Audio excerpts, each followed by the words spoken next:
Hi മക്കളെ, നമസ്കാരം. എന്തെല്ലാണ് വിശേഷങ്ങൾ? പരീക്ഷൻ്റെ മുന്നേ സാറ് പാഠഭാഗങ്ങളൊന്ന് ചുരുക്കി പറഞ്ഞു തരുമോ, ഞങ്ങൾക്ക് പെട്ടെന്ന് സെറ്റാവാനാണ് എന്നുള്ള രൂപത്തിലുള്ള കുറേ കമൻറ്റുകളൊക്കെ നമ്മുടെ ക്ലാസ് ഇതിനു മുമ്പ് ചെയ്ത വീഡിയോൻ്റെ താഴെ കാണുകയുണ്ടായി.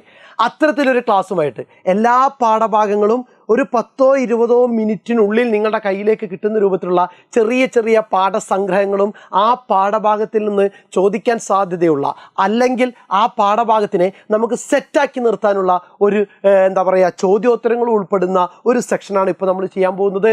അപ്പോൾ എല്ലാ കുട്ടികളും എന്ത് ചെയ്യുക, വീഡിയോ കാണുന്ന എല്ലാവരും ഒന്ന് ലൈക്ക് ചെയ്തേക്കുക, സബ്സ്ക്രൈബ് ചെയ്യാത്ത ആരെങ്കിലും ഉണ്ടെങ്കിൽ സബ്സ്ക്രൈബ് ചെയ്തേക്കുക, മാക്സിമം ഫ്രണ്ട്സിൻ്റെ ഇടയിലേക്ക് എന്ത് ചെയ്യുക, ഈ വീഡിയോ ഷെയർ ചെയ്യുക. ഓക്കെ, സെറ്റാണല്ലോ? സെറ്റ്. ഓക്കെ, കണ്ണാടി കാൺമോളവും എന്നുള്ള പാഠഭാഗമാണ് എഴുത്തച്ഛൻ്റെ നമ്മുടെ മലയാളത്തിലെ ആദ്യത്തെ ചാപ്റ്റർ, എഴുത്തച്ഛൻ്റെ കണ്ണാടി കാൺമോളവും എന്നുള്ള പാഠഭാഗം. നമുക്ക് പാഠസംഗ്രഹത്തിലേക്ക് വരാം. സമയം നമുക്ക് ഒട്ടും കളയാനില്ല. നോക്കുക, മഹാഭാരതം സംഭവ പർവ്വത്തിലെ ശകുന്തളോപാഖ്യാനമാണ് ഈ പാഠസംഗ്രഹം. ഏത് പാഠഭാഗത്തിൻ്റെ? കണ്ണാടി കാൺമോളവും എന്നുള്ള പാഠസന്ദർഭം. ഗാന്ധർവ വിധിപ്രകാരം തന്നെ വിവാഹം ചെയ്ത ദുഷ്യന്തൻ്റെ കൊട്ടാരത്തിലേക്ക് ശകുന്തള പുത്രനോടൊപ്പമാണ് എത്തിച്ചേരുന്നത്. ദുഷ്യന്തൻ ശകുന്തളയുമായുള്ള പൂർവ്വബന്ധം മറന്നുപോയതിനാൽ അവളെ കെട്ടവൾ എന്ന് കരുതി ആക്ഷേപിക്കുന്നു. കെട്ടവൾ ചീത്ത സ്ത്രീയായിട്ട് കണ്ട് ആക്ഷേപിക്കുന്നു. ആത്മാഭിമാനത്തിന് മുറിവേറ്റ ശകുന്തള തൻ്റെ വ്യക്തിത്വം നിലനിർത്താൻ നടത്തുന്ന ശ്രമമാണ് പാഠഭാഗത്തുള്ളത്. ശകുന്തളയോടുള്ള ദുഷ്യന്തൻ്റെ ശകാര വാക്കുകളോടെയാണ് ഈ പാഠഭാഗം ആരംഭിക്കുന്നത്. ഓർമ്മയിൽ വെക്കുക, നമ്മുടെ ഉത്തരങ്ങൾക്ക് ഉപന്യാസങ്ങൾക്കൊക്കെ ആമുഖമായിട്ട് എഴുതാൻ പറ്റിയതാണ് നിങ്ങൾക്ക് ഇവിടെ തുടക്കത്തിൽ തന്നെ തന്നിരിക്കുന്ന ഈ പാരഗ്രാഫ്. മഹാഭാരതം സംഭവ പർവ്വത്തിലെ ശകുന്തളോപാഖ്യാനമാണ് പാഠസന്ദർഭം. ഗാന്ധർവ വിധിപ്രകാരം തന്നെ വിവാഹം ചെയ്ത ദുഷ്യന്തൻ്റെ കൊട്ടാരത്തിലേക്ക് ശകുന്തള പുത്രനോടൊപ്പം എത്തിച്ചേരുന്നു. ദുഷ്യന്തൻ ശകുന്തളയുമായുള്ള പൂർവ്വബന്ധം മറന്നുപോയതിനാൽ അവളെ കെട്ടവൾ എന്ന് കരുതി ആക്ഷേപിക്കുന്നു. ആത്മാഭിമാനത്തിന് മുറിവേറ്റ ശകുന്തള തൻ്റെ വ്യക്തിത്വം നിലനിർത്താൻ നടത്തുന്ന ശ്രമമാണ് കാവ്യഭാഗത്തുള്ളത്. ശകുന്തളയോടുള്ള ദുഷ്യന്തൻ്റെ ശകാര വാക്കുകളോടെയാണ് നമ്മുടെ ഈ പാഠഭാഗം ആരംഭിക്കുന്നത്.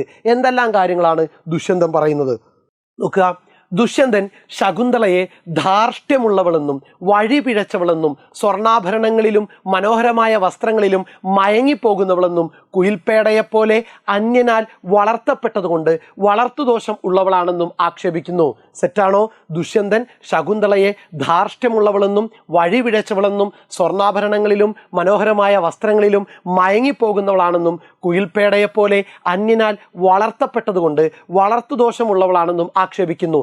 ദുഷ്യന്തൻ്റെ ഇത്തരത്തിലുള്ള നിന്ദാവചനങ്ങൾ കേട്ട് ലജ്ജിതയായ ശകുന്തള തൻ്റെ ആത്മാഭിമാനവും ശ്രേഷ്ഠതയും ഉയർത്തിപ്പിടിച്ചുകൊണ്ട് പണ്ഡിതോജ്വലമായ ഭാഷയിൽ ദുഷ്യന്തന് മറുപടി കൊടുക്കുന്നു. അപ്പോൾ ദുഷ്യന്തൻ ശകുന്തളയോട് എന്തൊക്കെ പറഞ്ഞു ഓർമ്മയിൽ വെച്ചേക്കുക. ഇനി ശകുന്തള തിരിച്ചു പറയുന്ന മറുപടി അടുത്ത പോയിന്റ് അതാണ്. അന്യരുടെ കടുകുമണി പോലെയുള്ള ദോഷങ്ങൾ പോലും കണ്ടെത്തുന്ന ദുഷ്യന്തൻ തന്നെ വലിയ ദോഷങ്ങൾ തിരിച്ചറിയുന്നില്ലെന്നും കേവലം ഭൂമിയിൽ മാത്രം സഞ്ചരിക്കാൻ കഴിയുന്ന ദുഷ്യന്തൻ്റെ ജന്മത്തേക്കാൾ ശ്രേഷ്ഠമാണ് ഭൂമിയിലും ആകാശത്തിലും ഒരുപോലെ സഞ്ചരിക്കാൻ സാധിക്കുന്ന തൻ്റെ ജന്മമെന്നും ശകുന്തള പറയുന്നു. മേരുപർവ്വതവും കടുകും തമ്മിലുള്ള അന്തരം നമ്മൾ തമ്മിലുണ്ടെന്നും ഒട്ടും അറിവില്ലാത്തവനെ പോലെയാണ് ദുഷ്യന്തൻ സംസാരിക്കുന്നതെന്നും ശകുന്തള ചൂണ്ടിക്കാണിക്കുന്നു.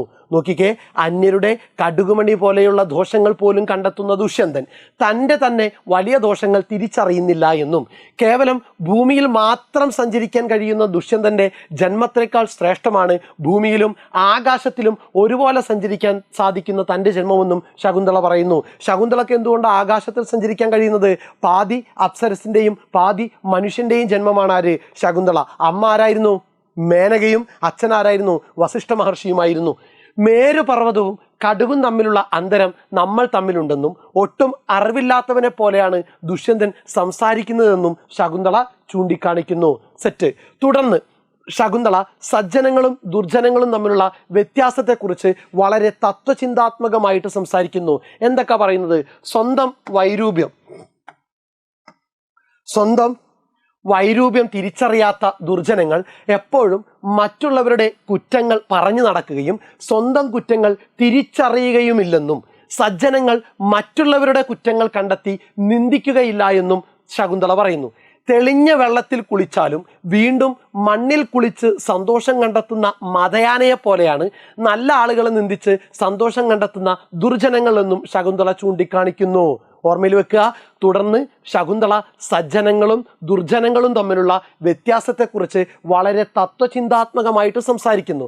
സ്വന്തം വൈരൂപ്യം തിരിച്ചറിയാത്ത ദുർജനങ്ങൾ എപ്പോഴും മറ്റുള്ളവരുടെ കുറ്റങ്ങൾ പറഞ്ഞു നടക്കും, എന്നാൽ സ്വന്തം കുറ്റങ്ങൾ തിരിച്ചറിയുകയുമില്ല. സജ്ജനങ്ങളാകട്ടെ മറ്റുള്ളവരുടെ കുറ്റങ്ങൾ കണ്ടെത്തി നിന്ദിക്കുകയില്ലെന്നും ശകുന്തള പറയുന്നു.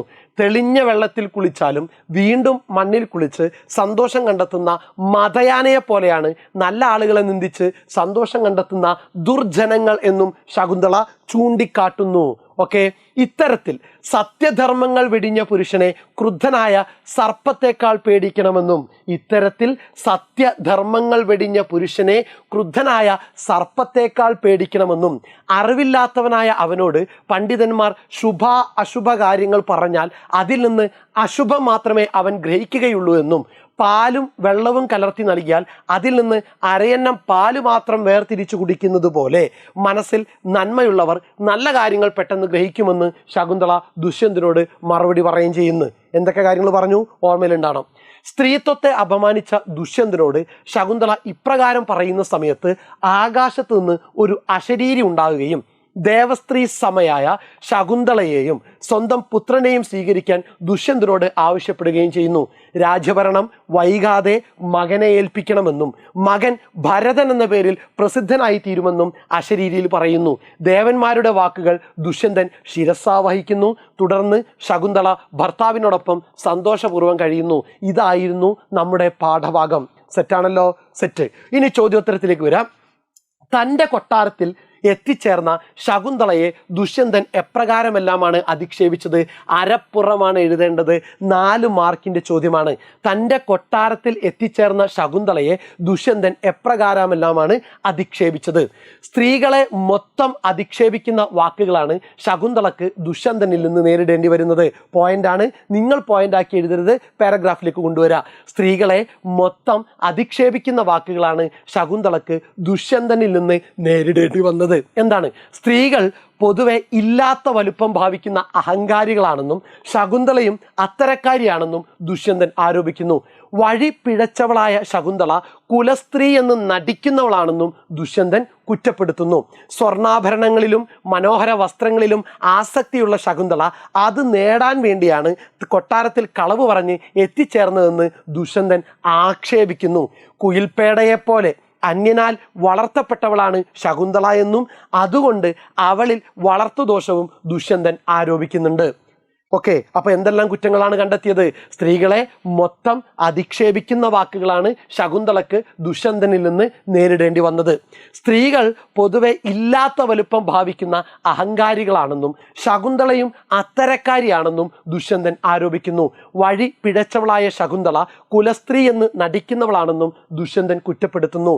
സ്വർണ്ണാഭരണങ്ങളിലും മനോഹര വസ്ത്രങ്ങളിലും ആസക്തിയുള്ള ശകുന്തള അത് നേടാൻ വേണ്ടിയാണ് കൊട്ടാരത്തിൽ കളവ് പറഞ്ഞ് എത്തിച്ചേർന്നതെന്ന് ദുഷ്യന്തൻ ആക്ഷേപിക്കുന്നു. കുയിൽപ്പേടയെപ്പോലെ അന്യനാൽ വളർത്തപ്പെട്ടവളാണ് ശകുന്തള എന്നും അതുകൊണ്ട് അവളിൽ വളർത്തുദോഷവും ദുഷ്യന്തൻ എന്ത് ചെയ്യുന്നു? കണ്ടെത്തുന്നു. സെറ്റാണല്ലോ? മനസ്സിനകത്തേക്ക് പതിഞ്ഞല്ലോ.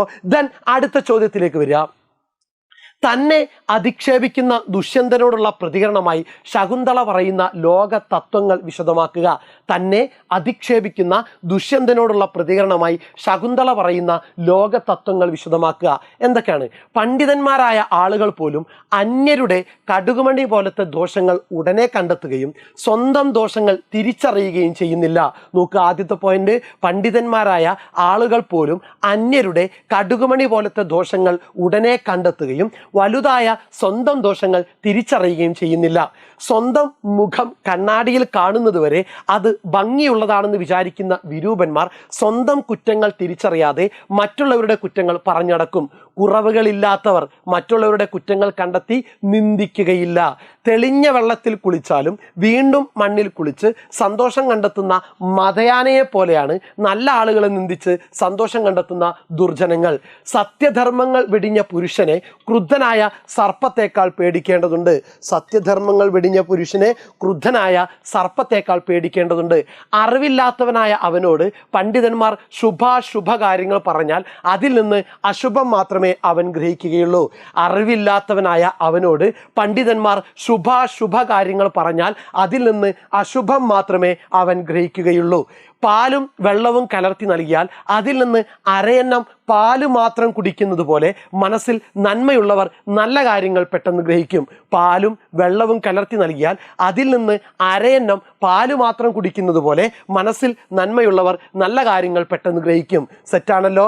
ഈ പാഠഭാഗത്തിൻ്റെ പ്രധാനപ്പെട്ട ആശയവും ഈ പാഠഭാഗത്തിൽ നിന്ന് ചോദിക്കാൻ സാധ്യതയുള്ള പ്രധാനപ്പെട്ട 2 ചോദ്യങ്ങളും നമ്മളിവിടെ ഡിസ്കസ് ചെയ്ത് കഴിഞ്ഞു. കൃത്യമായിട്ട് ക്ലാസ് കേൾക്കുക. സെറ്റായിട്ടെങ്കിലും ഒറ്റ തവണ കൂടി കേൾക്കുക. നമ്മുടെ ആദ്യം പറഞ്ഞ പാഠസംഗ്രഹം പരമാവധി നമ്മുടെ പരീക്ഷകൾക്ക് വേണ്ട ഉപന്യാസങ്ങൾക്ക് ഉപകാരപ്പെടുന്ന രൂപത്തിലാണ് മാഷ് തയ്യാറാക്കി വെച്ചിരിക്കുന്നത്.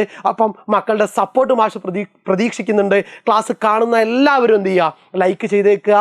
സബ്സ്ക്രൈബ് ചെയ്യാത്തതുണ്ടെങ്കിൽ സബ്സ്ക്രൈബ് ചെയ്യുക. മാക്സിമം നിങ്ങളുടെ ക്ലാസ് ഗ്രൂപ്പുകളിൽ എന്ത് ചെയ്യുക? ഈ വീഡിയോ ഒക്കെ ഒന്ന് ഷെയർ ചെയ്യുക. ഓക്കെ, സെറ്റാണല്ലോ? Thank U.